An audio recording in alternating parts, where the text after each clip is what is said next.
Pessoal, boa noite. Fomos convidados, para podermos conversar, hoje sobre essa obra Boa Nova. E a obra ela vem trazendo, as histórias, várias passagens do Cristo aqui na Terra, e é uma obra bem interessante, porque ela demonstra a simplicidade com que o Cristo tratava todos aqueles que estavam ao seu redor. E traz uma profundidade muito grande nos ensinamentos, porque nós vemos diante de pequenos conflitos, das soluções que o Cristo demonstrava para os apóstolos e aqueles que o cercavam, que é uma questão muito mais de bom ânimo, de simplicidade, de esforço, que a gente consegue realizar uma transformação. E esse capítulo, o capítulo 8, Bom Ânimo, ele traz Bartolomeu, um dos apóstolos do Cristo, que quando estava, já estava presente com Cristo há um bom tempo, acompanhando ele, e ainda sentia algumas amarguras em seu coração. Então, ele, apesar de estar com Cristo, ele ainda sentia algumas questões no seu íntimo que ele afetava bastante diante das tribulações que ele vivia no cunho pessoal e ainda a visão com que ele tinha, com o próprio exterior. Então, nós vimos, bem no início do capítulo, quando ele está conversando com Cristo, ele fala que sente ainda algo, que para ele conhecia o Evangelho do Cristo, que o Evangelho dava para ele todo aquele conforto, que ele sentia que o Evangelho realmente era um caminho de libertação para ele.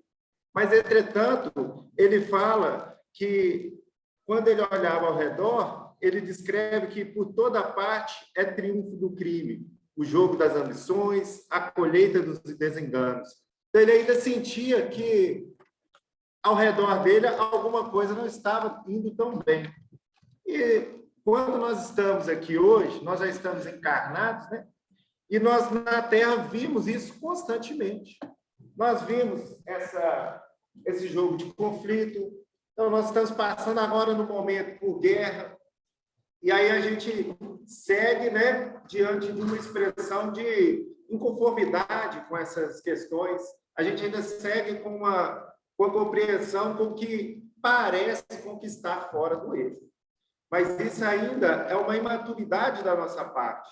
Nós vemos que Bartolomeu, se a gente for descrever, ele tem um processo talvez ainda de incompreensão no começo do capítulo, a gente tem uma incompreensão dele. E desse processo de incompreensão, ele vai tendo reflexões sobre o Evangelho.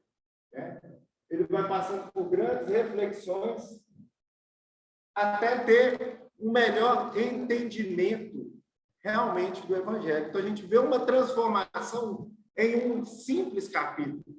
Então, ele estava com Cristo há um bom tempo, mas a gente vê em um capítulo como a simplicidade, como que, abrindo os nossos corações à verdade, a gente vê que a gente consegue amadurecer, muito. Então, no final, a gente vê que Bartolomeu já consegue compreender o Evangelho e já sai vivenciando o Evangelho, que é muito importante, a gente vivenciar o Evangelho. Então, a gente, nesse começo, quando ele tem essa incompreensão, que ele acha que ainda está tudo errado, o Cristo ainda fala com ele, mas o Evangelho não é da Boa Nova? E quando a gente recebe uma boa notícia, não é para a gente ficar contente? Então, a primeira coisa que a gente tem que compreender é que o Evangelho está trazendo, para a gente uma nova fonte, e essa fonte ela tem que fazer com que a gente mude a nossa direção, que a gente mude essa visão, achando com que as questões não estão de acordo. Porque a própria doutrina espírita ela deixa bem solidificado, que as coisas não acontecem por acaso, que a justiça divina ela está todo o tempo atuando. E acima da justiça nós temos o amor. porque é o amor de Deus, a misericórdia divina, que está nos balizando a todo instante. Então, a gente não pode achar com que as coisas estão erradas. Na verdade, nós conseguimos ver apenas um feixe, né? Nós temos a nossa visão, se a gente pegar uma cortina do teatro, a gente está assistindo aquela peça só daquele cantinho. A gente não está conseguindo ver a obra toda. Então, a gente está vendo alguns diálogos de alguns artistas que estão lá encenando, mas a gente não vê todos os artistas. Então, nós temos uma visão ainda muito estreita. Nós acreditamos na vida eterna, nós acreditamos no prosseguimento da reencarnação, mas nós esquecemos de viver sobre isso. Se hoje, como espírito, eu já sei que eu estou encarnado, eu já passei por várias outras encarnações, então é um prosseguimento. Eu estou diante de um prolongamento da minha vida, porque a minha vida não é olhar só agora o meu corpo. A minha vida sou eu como criatura, filho de Deus. Então, eu já passei por vários estágios, encarnação e desencarnação. Então, eu tenho que olhar com que, pela própria justiça, pela própria lei de causa e efeito, as coisas não estão fora do caminho. Então, a gente esse olhar com a visão com que as coisas estão fora do caminho, ainda é uma imaturidade da nossa parte, porque nós estamos com o nosso olhar de agora. Então, o Leandro de agora, o Leandro de hoje, está aqui na Casa Espírita, mas e o Leandro de ontem? Eu não sei como é o Leandro de ontem. Ninguém aqui sabe. Então, quando a gente passa por uma situação, eu vou julgar, vocês vão julgar pelo que nós conhecemos. O Leandro de hoje merecia isso. Mas o Leandro de hoje ele é uma fração. Ele não é o todo. O todo tem outras histórias por trás. Por isso que a gente tem que confiar na misericórdia de Deus e utilizar do amor. Nós precisamos utilizar do amor para que consigamos, né, não trazer nenhuma rancor, mágoas no coração e buscar, né, o auxílio ao próximo. Então, logo depois, quando Cristo chega para Bartolomeu e fala isso, né, que a boa nova traz alegria, e que ele ainda fala assim, ó, o evangelho terá de florescer primeiramente na alma das criaturas, antes de frutificar para o espírito dos povos. Olha que interessante. Primeiro, o evangelho ele vai ser individual, crescendo na alma de cada um, para que, posteriormente, ele abranja o coletivo. Assim, quando a gente pega esse ensinamento, se a gente buscar os exemplos que estão ao nosso redor, da própria cultura do homem, nós já vemos que isso é muito comum. A gente perceber, porque as atitudes elas vão surgindo nas individualidades, que vão tendo em pequenos grupos, e daí essa vai começando a difundir e começa a virar o quê? Um aspecto cultural. Se a gente pegar os próprios orientais, que têm uma cultura muito de limpeza, né? Todas as pessoas, a gente vê reportagens, você vai no Japão, você não vê um lixo, né? Um copo no chão, uma sujeira. Se alguém estiver passando por lá e por acaso vê uma sujeira, pega e cata. Então, isso foi construído por aqueles cidadãos. Então, foram aos poucos, cada um assumindo a sua responsabilidade, pouco a pouco, para que hoje nós vemos uma nação tendo um comportamento coletivo buscando o mesmo ideal. E assim também é com o Evangelho. Nós não podemos esperar nem depositar com que o Evangelho venha de fora para dentro. Assim, não muito diferente, né? A gente vê, né, os embates nossos, e os embates dentro do contexto social, familiar, onde nós lidamos com a seguinte frase: não, quando ele mudar, eu também mudo. Nós não podemos ainda estar com esse pensamento, porque eu não posso condicionar a minha responsabilidade à responsabilidade do outro. O que me deve a minha responsabilidade cabe justamente a quem? A mim. Então, foi aí que Cristo fala para Bartolomeu. O evangelho, Bartolomeu, ele vai florescer no coração, o fruto vai florescer dentro de cada um, para depois que esteja em toda a humanidade. Então, você tem que despontar o evangelho. E aí, aos poucos, você vai semear, vai poder estar emanando isso para o seu próximo, e vai dessa forma, né, colocando e se espalhando de tal forma que vai atingir a todos, né? Até assim, se a gente for comparar pelo contexto atual, a gente viu sobre a questão da transmissão da Covid, como é que era, né?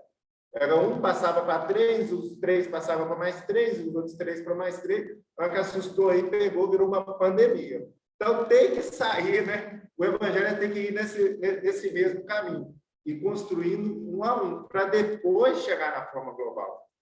Então, essa era uma incompreensão ainda de Bartolomeu, achando, né, não diferente da gente, né, achando com que o evangelho ele tem que estar lá fora e isso vai me fortalecer ou isso vai fazer com que eu tenha mais facilidade. Não é. Porque até mesmo pela própria doutrina espírita que nos coloca, cada um tem a sua responsabilidade. Cada um tem os seus feitos, né, seus méritos e os seus débitos, ao qual nós vamos responder. Então, para cada um, nós vamos passar situações diferentes. Então, não adianta eu tentar ajustar meu ponteiro com o outro, porque eu não vou conseguir ter esse balizamento. Para um outro, ele está num outro grau de evolução, com uma outra necessidade moral, com uma outra necessidade que é diferente da minha. O comum e o bem coletivo, todos nós vamos caminhando, mas a cada um tem aquela sua responsabilidade. Então, nós vemos que isso é uma condição que afeta a gente, né, de uma maneira muito comum, de uma maneira bem mais forte com o jeito cotidiano. Nós vemos a gente, às vezes, entregando, e isso aí é no nosso lar, no nosso trabalho, né? A gente dando essas cabeçadas, digamos assim, esquecendo que o evangelho ele tem que partir por mim. Então, é a minha responsabilidade, né? Então, Paulo nos diz, né, que nós devemos ser benevolente com o próximo e severo conosco mesmo, para que possamos nos policiar, saibamos das nossas responsabilidades. E com o outro, quando a gente é benevolente, o que a gente está fazendo? Praticando o evangelho, praticando o amor. A gente já está fazendo as duas coisas ao mesmo tempo, nos policiando, porque isso é a prática do bem. É você olhar o outro, né, de uma forma sem julgar. Então, assim, é uma construção. Então, Bartolomeu demonstra isso muito bem com a construção.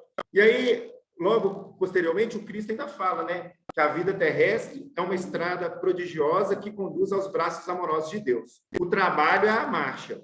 A luta comum é a caminhada de cada dia. E ainda fala assim, ó, uma leve ação de uma palavra humilde é convite de nosso Pai para semearmos suas bênçãos. Então, nós vemos que não são as coisas de outro mundo que nos vai colocar como apóstolos, não, como discípulos do Cristo. São as coisas simples, são as coisas pequenas. É uma palavra, é uma condição de compreensão do próximo, né? A própria mensagem, tem uma mensagem do Vinha de Luz que chama Servicinhos, trouxe um trecho dela, porque Emmanuel traz, né, a obra de Chico Xavier, psicografada por Emmanuel, que chama Servicinhos, esse é o nome da mensagem. Aí fala assim, ó, que nós temos várias condições que nós podemos prestar esse servicinho, que a gente acha que a gente só vai começar a trabalhar na doutrina ou está fazendo bem quando a gente estiver fazendo alguma coisa grandiosa. Nós temos uma visão meio de megalópole, né? Megalomania. Nós achamos que é só o grande que se destaca, que é importante, que as coisas pequenas elas não têm valor. E é o contrário que a gente tem que ver. Que as coisas grandes, né? Alguém faz uma coisa grande, abrange tantas pessoas que se todo mundo fizer alguma coisa grande, vai começar uma a se difundir com a outra. E são várias coisas pequenas que vão, né, semeando e construindo aquele campo bem mais extenso. Então, aí ele dá vários exemplos que fala o silêncio ante o mal que não comporta esclarecimentos imediatos, ou seja, aquele que ainda não tem a compreensão, então, você se calar diante daquele que ainda não tem compreensão, a gente vê isso aí mais na frente, nesse próprio capítulo do Bom Ânimo, né? Bartolomeu lá na frente, quando lidar com seus pais, quando ele retorna para casa, após esse encontro com Cristo. Então, fala assim, um livro santificante que se dá com amor, uma sentença carinhosa, o transporte de um fardo pequenino, a sugestão de um bem. Aí Sim, Emmanuel dá diversos exemplos. Ele ainda fala assim, ó, que importa a cegueira de quem recebe, que poderá significar a malevolência das criaturas ingratas diante do impulso afetivo dos bons corações. Quantas vezes, em outro tempo, fomos igualmente cegos e perversos para com o Cristo. Então, é uma mensagem que traz essa grande reflexão para a gente. Não são grandes mudanças e atitudes que vão nos fazer uma pessoa melhor. Como o próprio Kardec traz, né? Reconhece-se o verdadeiro espírita pelo esforço que ele emprega em domar as suas más inclinações. Então, não há uma virada de chave de uma hora para outra. Né? Aqui no livro, Cristo ainda fala assim com Bartolomeu, fala assim, ó, Bartolomeu ainda questiona para o Cristo, ele fala assim, mas vossos esclarecimentos, né, dissipam os meus pesares, mas o Evangelho de nós exige de nós a fortaleza permanente, então, assim, exige a gente ser tão grande, tão forte. Aí o Cristo fala assim, a verdade não exige, ela transforma. Conhecereis a verdade vos libertará. Cristo deixou isso para a gente. Então, é uma transformação. E a transformação, ela se dá o quê? De forma o quê? Escalonada. Ela não é de forma imediata. A gente sabe que uma evolução, ela não dá saltos. Então, ela vai fazendo uma transformação escalonada. Então, eu não posso nem colocar para mim uma meta que eu sei que eu vou fracassar, porque a primeira coisa que eu vou ter é uma frustração. É como eu pegar uma criança que está começando a aprender a ler as primeiras palavras, juntando o beabá, e dar uma obra para ela. Ela não vai conseguir nem juntar, né, todos os fonemas, como também não vai nem conseguir compreender o significado de todas essas palavras. Aí vai acontecer o quê? Ela vai deixar essa obra de lado. Então, a gente tem que compreender isso, que nós temos a responsabilidade, pelo que nós já temos solidificado, de empregar. Então, caminhando, né, degrau por degrau, subindo, que nós vamos conseguir construir algo sólido e algo verdadeiro. E aí nós vamos fazer essa transformação, né? Então, e ainda fala assim, o Evangelho não poderia reclamar estados especiais a seus discípulos. Então, nós sabemos, né? Não vai virar santo da noite para o dia, mas você tem que realizar o seu esforço, né? Então, assim, da mesma forma como que estarmos com o Evangelho também não nos vai garantir nenhum privilégio, a não ser aquele que o meu esforço fizer para tal, porque, afinal de contas, é dando que se recebe. Nós achamos que, quando a gente começa, né, na doutrina, a gente vai começar a receber para depois dar. Nós estamos querendo inverter a ordem da lei, né, da lógica. É dando que se recebe. Então, nós precisamos realizar, né, essa postura mais firme para que deixemos o Evangelho, que é a verdade, entrar em nossos corações e realizar essa transformação nossa, né, que é a reforma íntima, que a gente ouve tanto na doutrina espírita, que é essa mudança nossa do interior, onde a gente quebra paradigmas, onde a gente rompe com as cristalizações nossas do passado, com o eu quero, eu acho, porque nós ainda vivemos muito nesse egocentrismo, achando que nós temos um discernimento e um controle. E, na verdade, nós temos a direção, nós temos o norte. Jesus, a nossa direção, é o nosso norte.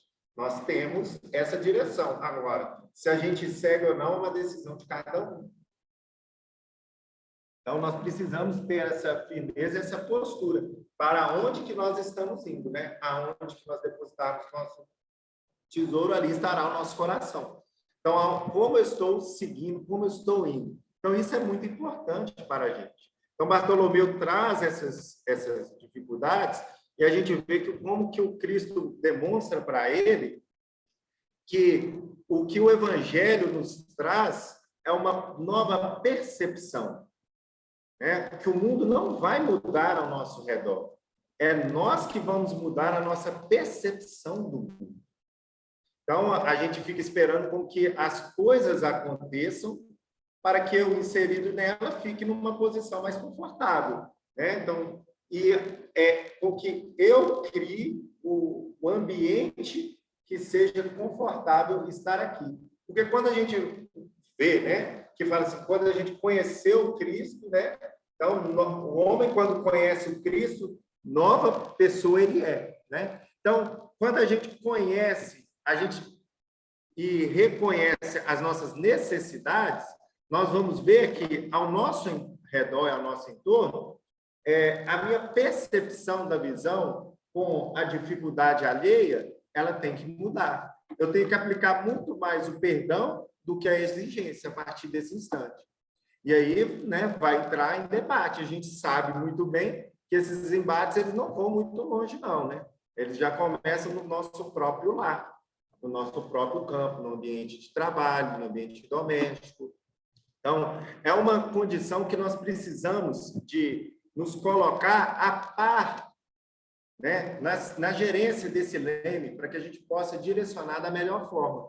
E não achar com que ao nosso entorno vai criar aquele ambiente favorável, formidável, até mesmo porque a nossa condição, quando a gente pensa em paz, quando a gente pensa em tranquilidade, a primeira coisa que vem na nossa cabeça, né, não é trabalho, não é estar exercendo alguma coisa. Paz para a gente é estar sentado, estar com as perninhas cruzadas, é poder estar relaxando, né? Quando vai para a praia, fala assim, olha, que paz que eu sinto aqui no mar, né? Ouvindo a brisa, o som do mar, sentindo a brisa. É quando a gente está o quê? Para nós não sendo importunados. E, na verdade, a paz ela não está nessa condição. Não está na condição da ociosidade. A paz ela está dentro da nossa condição de compreensão. E a necessidade de operar, ela é constante para todos nós. Não existe o ostracismo, né? A gente ficar parado, né? A ociosidade. Não, o que é exigido da gente a todo instante é que estejamos operando. Então, a paz ela passa a ser uma sensação, né, do nosso espírito pela compreensão, porque eu não vou mais julgar o outro, porque eu vou compreender que aquilo ali é um posicionamento do outro. Nós não vimos aqui nos servicinhos a gente calar diante de um que ainda não tem a condição de compreensão. Isso já é um bem que a gente está fazendo. Se você já está vendo que aquele não tem a condição, né, pela compreensão que ele está naquele instante, para que eu vou render? Mas, no entanto, a gente tem ainda o orgulho, né, de como se fosse querer sair sempre vencendo. Então, a gente começa alguma discussão, eu quero sair. Se eu sair por cima vencendo, está errado. A última palavra tem que ser minha e a do outro tem que ser, tá bom, você está certo. Quando a gente chegar nessa situação, a gente não encerra alguma coisa, né? Então, a gente quer o quê? Impor, e aí o que o Cristo falou, a verdade, ela transforma. Entendeu? O amor não violento. Não existe imposição. Jamais eu vou conseguir colocar, se eu tentar, eu já estou errado, né? E se a gente começa alguma coisa errada, nunca vai terminar certo. Então, eu não vou conseguir forçar com que o evangelho chegue até alguém. É ele que vai abrir a porta para o evangelho. E aí as palavras convencem, mas os exemplos arrastam, né? Então, diante dessas situações, é só o nosso exemplo que pode realmente fortificar o próximo. E as próprias obras da doutrina espírita nos mostram isso, né? De obsessores que seguem anos a anos, as pessoas quando estão aqui encarnadas, e às vezes são alguns exemplos que realmente ela consegue demonstrar que realmente ela teve aquela mudança e aí convence o obsessor. Acho que, não sei se todos conhecem, o Divaldo Franco tem uma palestra que ele fala de um homem da máscara de ferro, né? Que é um obsessor que ficava com ele, virou com ele décadas seguindo ele. E aí, o dia que ele recebeu na mansão do caminho uma criança que foi mãe desse obsessor, né? Dessa pessoa que o seguia, foi quando ele passou a perdoar Divaldo, né? Por algum conflito, eu não recordo muito bem esse conflito, mas foi quando ele perdoou ele e realmente mudou. Então, foi um exemplo de décadas naquela mesma, né, constância que foi capaz de tocar o coração daquela outra criatura. Então, não adianta a gente querer forçar, falar, mas são os nossos exemplos, as nossas atitudes. Essas, sim, vão de uma forma, talvez, que o nosso imediatismo quer, né? É com que as coisas mudem para ontem, para o outro. Que para a gente, às vezes, a gente fala assim, ah, isso eu não dou conta ainda. Então, a gente tem que começar a cortar isso do nosso vocabulário, né? Isso, né? Quando alguém te pede alguma coisa, um perdão, perdoar tal coisa, não, até aí eu perdoo. Que é demais. Mas para o outro a gente quer, não, tem que fazer, tem que compreender. Então a gente quer forçar o outro, quer violentar o outro, e a gente que pode cativar na gente de uma forma bem mais harmoniosa, nós deixamos de lado, porque ainda temos os nossos embates, as nossas dificuldades, né? Nosso orgulho, a nossa vaidade, o nosso ego ainda é muito grande.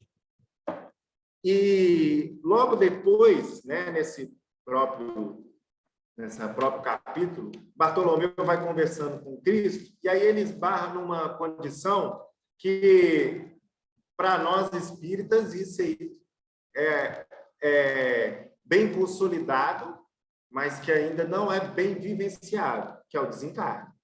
Então, para a gente é bem consolidado para o espírita que, quando a gente, né, desencarnou, o que acontece? Continua, não é isso? A vida continua, nós seguimos. Isso é bem consolidado. Mas na hora que acontece o desencarne de alguém próximo, vivenciar ainda exige para a gente, né, um certo esforço, quando o ente querido parte.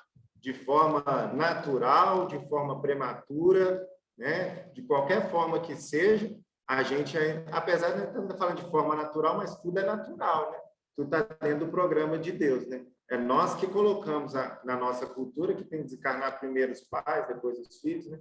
Mas é a nossa cultura, na verdade, né? Não é, talvez não ser os desígnios do pai, sempre é natural. Se o filho veio antes do pai, é natural ser assim. Então, vamos até corrigir nos nossos pensamentos, porque era para ser assim. E aí, Bartolomeu fala que ainda uma coisa que deixa ele ainda com o coração ainda um pouco apertado, que ele fala, né, que perdeu a mãe dele, né, há pouco instante, que isso ainda deixa ele, né, fala assim, mas será que estará perdido se Deus... Aí Jesus fala, mas será que estará perdido se Deus é o Pai de todos nós? Se os que estão sepultados nos lados do crime hão de vislumbrar um dia a alvorada da redenção, por que lamentarmos em desespero o amigo que partiu ao chamado do Todo-Poderoso? Então, olha só, se até aqueles, né, que estão do lado do crime, pela misericórdia divina, vão ter uma nova oportunidade de encarnação, nós sabemos disso.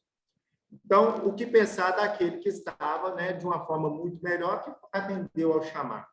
E aí nós vemos que a gente ainda, nós sentimos muita aflição. Então, as aflições de Bartolomeu, né, são as aflições que nos batem no dia a dia. Por isso que a gente precisa do bom ânimo constantemente para poder vencer essas questões.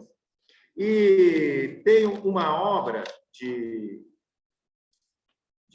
Chico, né, que é Religião dos Espíritos, que tem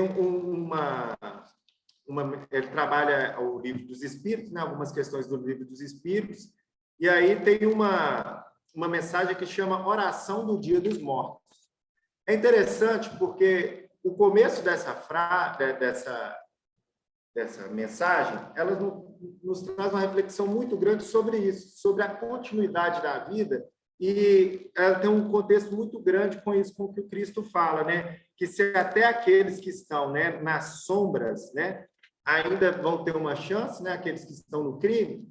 Aí essa mensagem começa assim, enquanto nossos irmãos da terra se consagram hoje, dia de finados, né, dia dos mortos, né, a lembrança dos mortos-vivos, olha só, dos mortos-vivos. Por quê?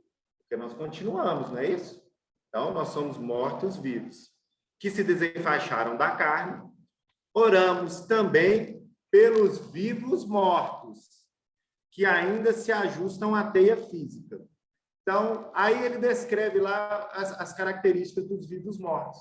São daqueles que depositam, né, na ociosidade nos grandes palácios, naqueles que colocam, né, todo o seu esforço diante das questões materiais.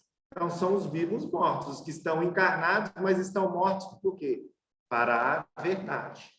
Eles ainda estão na condição que não conseguem enxergar aquilo que vão, né, lhe dar vida, prosseguimento, porque quando se encarnarem, vão ver que passaram a encarnação aqui na Terra, onde somos chamados na Terra para reajustes, né? Então a gente sabe que aqui não é parque de diversão, aqui para a gente é um lugar de reajuste, né? Tem até a mensagem, se eu não me engano, no Fonte Viva, no qual Emmanuel utiliza da passagem, né? A mensagem chama "Que fazeis de especial?".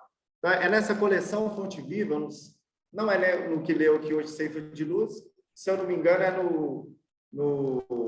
ou no Caminho, Verdade e Vida, né? Alguma dessas obras, mas a mensagem chama "Que fazeis de especial?".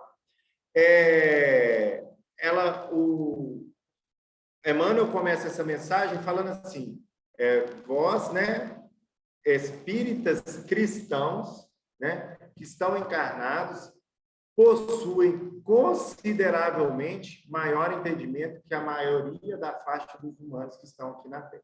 Então, nós temos consideravelmente maior entendimento sobre as questões que quando estamos já como espíritas cristãos.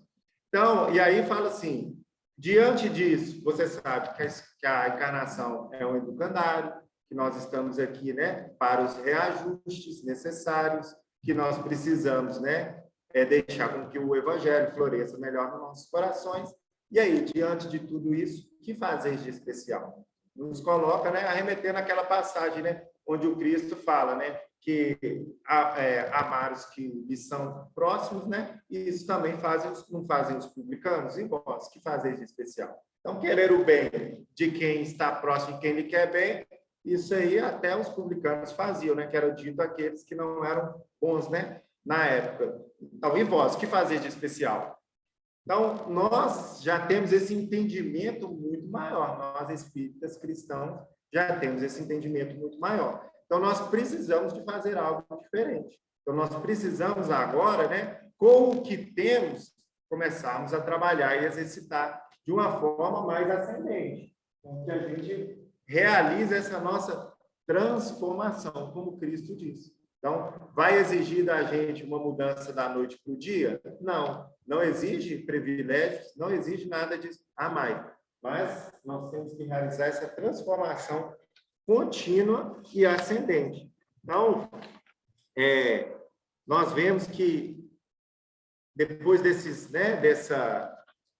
embate, né, digamos, né, nessa pequena esclarecimento que Bartolomeu teve com Cristo, logo depois ele sai, né, e está retornando à sua casa, que é um trecho longo, né, que ele estava caminhando. Nesse trecho ele continuou indo, foi meditando sobre todas essas mensagens que o Cristo passou. E, não diferente, né, do que nós vivemos aqui, a gente vai sair daqui hoje, da casa espírita, né, a gente vai ter nós temos nossa parte de estudo, né, as mensagens, recebemos o passe, temos nosso momento de elevação, mas depois daqui nós vamos sair e seguir no nosso embate cotidiano. E, afinal de contas, nós somos chamados, né, aqui na Terra para que ocorram as nossas transformações. E aí nós vamos chegar no nosso lar, amanhã cedo vamos chegar no emprego, e depois da manhã, e nós vamos ter, né, todos os nossos fatos cotidianos. E aí nós vamos começar a ter algumas questões que vão, de certa forma, ser agulhões. Então, quando ele chega na casa dele, ele já chega e lidar com os irmãos, né? Me chamando de irresponsável, como você chega em casa uma hora dessa, né? Já chegando ao dia raiar, tem que pegar seu barco para pescar, né? Chamando a atenção dele lá, ó, já está chegando uma hora dessa em casa, e aí chega e ele dá de frente também com o pai, né? O pai dele chamando a atenção, né? Aí fala assim, seu velho pai o acusou igualmente, escorraçando. O apóstolo, no entanto, achou natural. Seu pai não conhecia Jesus como ele conhecia. Então, veja só, desse momento, né? Como teve a incompreensão, a reflexão, aí Bartolomeu começou a vivenciar o evangelho. Então, ele já viu que por que o pai agia assim? Porque o pai ainda não tinha concepção. Nesse próprio livro, né, quando está falando, se não me engano, no capítulo da negação de Pedro, quando termina, o Cristo fala assim, o homem é mais fraco do que perverso. Fala assim para Pedro, né? Fala assim, o homem, Pedro, é mais fraco do que perverso. Então, é uma condição de incompreensão com que o pai dele tinha, com que os irmãos dele tinham. Na verdade, não era essa questão de maldade, é porque ele ainda não conhecia, mas Bartolomeu já conhecia. E ele já poderia vivenciar. E foi isso que o Cristo pediu para ele há pouco instante atrás. Que deixasse com que toda essa boa nova transformasse o coração dele, para que ele compreendesse que aquela boa nova que ele ainda não compreendia, porque parecia que estava longe dele, porque ele estava vendo, né, distúrbios externos, né? Depois ele até reclama, né? Ele fala porque ele era pescador e conflitos que ele tinha quando ia vender o peixe, pelas dificuldades que tinha, que ele via só essa ganância, só incompreensões a todo instante, mas, na verdade, o que tinha ainda eram aqueles que estavam ao redor, a imaturidade que estava lá, a incompreensão, porque ainda não conheciam o Evangelho do Cristo. Mas ele já conhecia, e ele já poderia vivenciar, e ele já poderia estar e ficar em paz, assim como ele chegou esse dia no seu lar, que ao invés de rebater, que ao invés de criar, né, outras situações não tão favoráveis, ele preferiu se silenciar, por compreender que naquele instante o pai não estava lhe agredindo, o pai estava apenas não conhecendo ainda o amor que ele já conhecia pelo próximo. O pai, assim como os outros que estão ao nosso redor, né, que a gente está a cada dia, né, nos nossos conflitos, digamos assim, né, a gente vive ainda se degladiando. No entanto, a gente precisava apenas estar compreendendo a ignorância do próximo. Se eu já tenho a condição, eu tenho que exercitar. Se eu fui chamado, né, a partir desse instante, eu já tenho que ter o meu direcionamento e respeitar, acima de tudo, a vontade do próximo. Nós não podemos violentar. Nós temos que dar tempo e compreensão ao próximo. A nós cabe-nos a responsabilidade daquilo que já temos, né? De buscar vencer as nossas más inclinações, de caminharmos diante da boa nova que eu já sinto que conforta, que eu já sinto que é capaz de me dar tranquilidade e paz, mesmo não estando na praia, né, com as perninhas cruzadas de frente para o mar, que a nossa visão ainda é turva de paz, a nossa visão ainda nós corremos o quê? O trabalho. E, na verdade, eu tenho que estar em paz assim como ele chegou, né? Amando o pai dele, mesmo diante daquele conflito, compreendendo que os equívocos alheios são responsabilidades do outro, né? Então, se a cada um está de acordo segundo as suas obras, né? Então nós temos eu tenho a minha responsabilidade, eu tenho que exercer as minhas necessidades e as minhas obrigações. Entre uma delas, perdoar. Entre uma delas, compreender o próximo, indistintamente, né? 7 vezes? Não, Cristo nos ensinou 70 vezes 7, para cada situação, não é assim? Para cada delito, eu tenho que perdoar 70 vezes 7. Senão alguém vai ficar fazendo a matemática lá, vai falar assim, eu já perdoei aí, ó. Lá minhas 490 vezes lá fora, lá não. Então, a gente tem que compreender que, assim, que é um caminho constante que a gente tem que estar realizando. Então, nesse momento, né, que ele já consegue compreender melhor, né, tudo isso, e aí a gente vê, né, na próprio Evangelho do Cristo, no Evangelho de Mateus, né, quando traz a seguinte condição, né, não julgueis que vim trazer paz à terra, não vim trazer a paz, mas a espada, porque vim separar o homem contra seu pai, e a filha contra sua mãe, e a nora contra sua sogra. E os inimigos do homem serão seus mesmos domésticos. Então, quando o Cristo traz isso, né, em Mateus capítulo 10, versículos 34, que eu não vim trazer a paz na terra, mas a espada, né, aqueles imprevidentes vão até achar que essa espada é para poder guerrear, lutar, para poder brigar, que vai estar colocando o pai contra a mãe e o filho contra o filho na condição de imposição. Mas não é. É porque quando nós estamos, né, diante de uma condição diferente, buscando a nossa redenção, buscando a nossa melhoria, nós teremos incompreensões alheias diante da gente. Então, criarão conflitos. Isso todos nós aqui temos, se a gente sentar aqui, a gente vai gastar até meia-noite. Cada um vai trazer uma história particular de algum conflito que teve por conta de estar buscando seguir o Evangelho.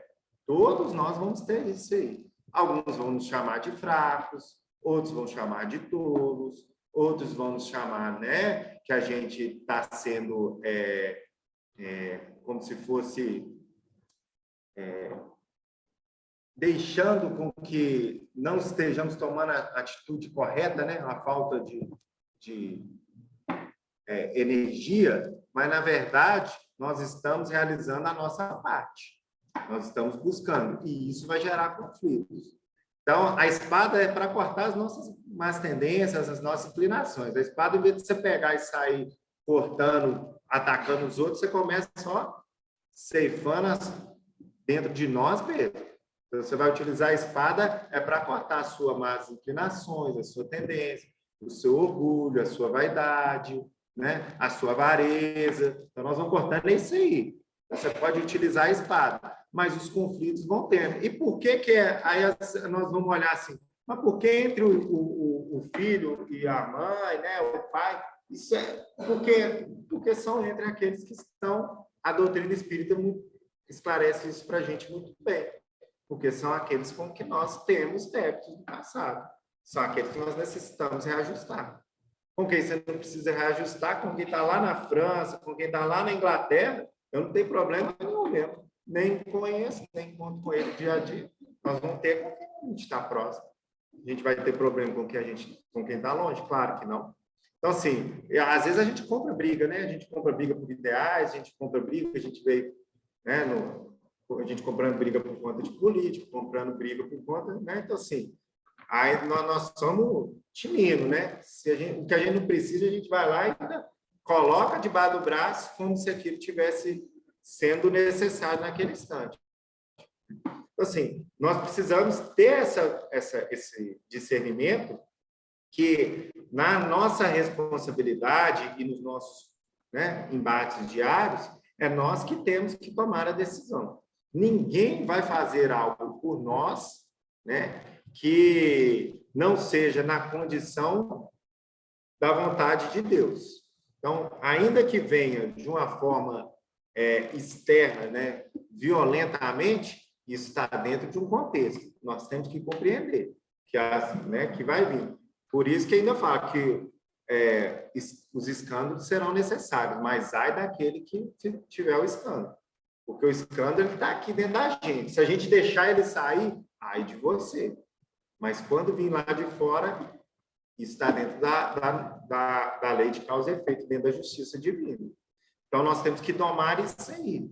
As nossas responsabilidades estão isso, para com que eu não deixe com que esse escândalo saia de dentro de mim. e vá cortando as minhas más inclinações. O nosso embate diário, né, ele não está de uma condição muito longe. Na verdade, ele está no nosso dia a dia. Então, minha responsabilidade, e como Emmanuel traz, né, o meu serviço, que parece ser pequeno, mas é o que vai me transformar, é esse esforço diário que nós vamos realizando.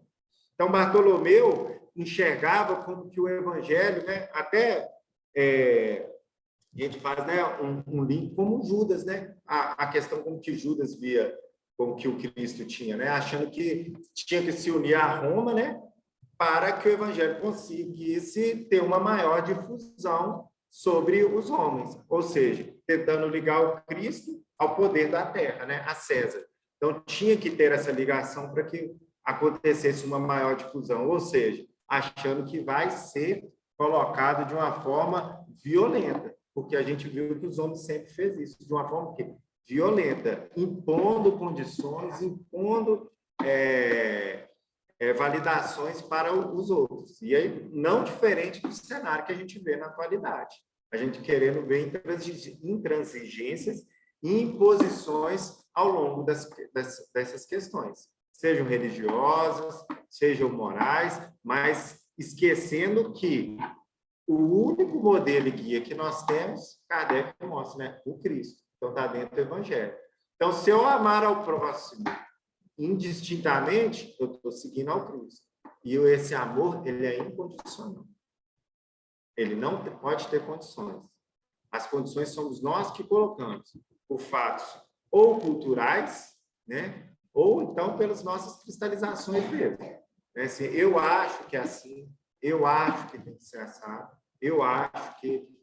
Então, assim, toda vez que a gente deixa com que eu fale, eu tenho 99% de chance de estar errado.